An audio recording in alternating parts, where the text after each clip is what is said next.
Margaret Thatcher, Silvio Berlusconi, Mahatma Gandhi, Emmanuel Macron, Jacinda Ardern, and Kim Jong-un. These are all leaders of their respective countries. However, their leadership styles were very different. Understanding different leadership styles is a very important skill you can have in your career journey. So watch this video till the end to find out how the styles of these leaders were different and what was the impact of their styles on the fate of their nations.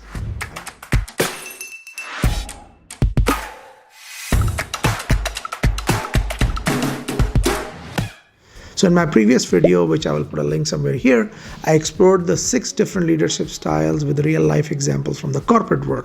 In this video, we explore the same using political examples, although politics is not the subject of my channel, but understanding these different leadership styles can really help you contextualize these different leadership styles and also help you in spotting these different styles in your own company and shaping your own.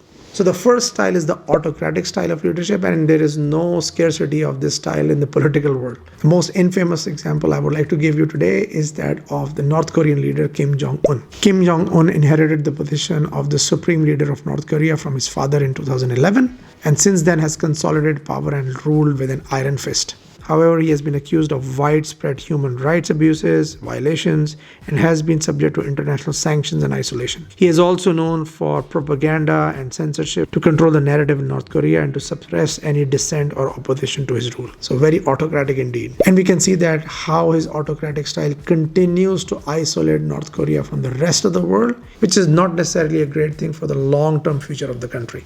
The next style is a democratic style of leadership, which involves leaders who involve their team members to make decisions. A very good example of this style in the political world is the ex-New Zealand Prime Minister Jacinda Ardern. Her style was characterized by her inclusiveness, empathy, and focus on well-being. She has emphasized the importance of listening and engaging with all segments of society and has worked to build consensus and collaboration among different groups. The steps Jacinda Ardern took after the Christchurch mosque attacks were very much appreciated around the world and demonstrated her compassionate and inclusive style of leadership. The next style is a transformational style that involves a leader who motivates his team to drive a big change. A very good example of transformational leadership style is Emmanuel Macron of France. He's someone who truly inspired the economic transformation in France and took a lot of steps to drive the unemployment rate down during his tenure. He's also been a very strong voice in the European Union on things like climate change and healthcare, and has also strengthened France's relationships with its neighbors. The next style is servant leadership, and there are 2 great examples in the political world. One is Nelson Mandela of South Africa, and the other one is Mahatma Gandhi of India.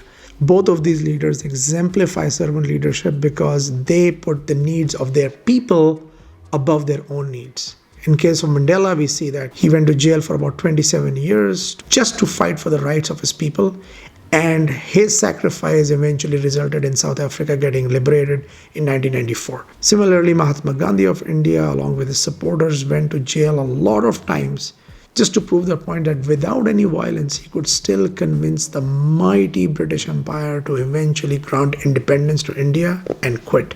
The next style is the laissez-faire leadership style, which is a style that involves a leader who gives a lot of authority to his subordinates. An example of this in the political world is Italy's Silvio Berlusconi, who is known for delegating a lot of their decision-making authorities to his subordinates and his ministers, and is actually criticized for his hands-off style.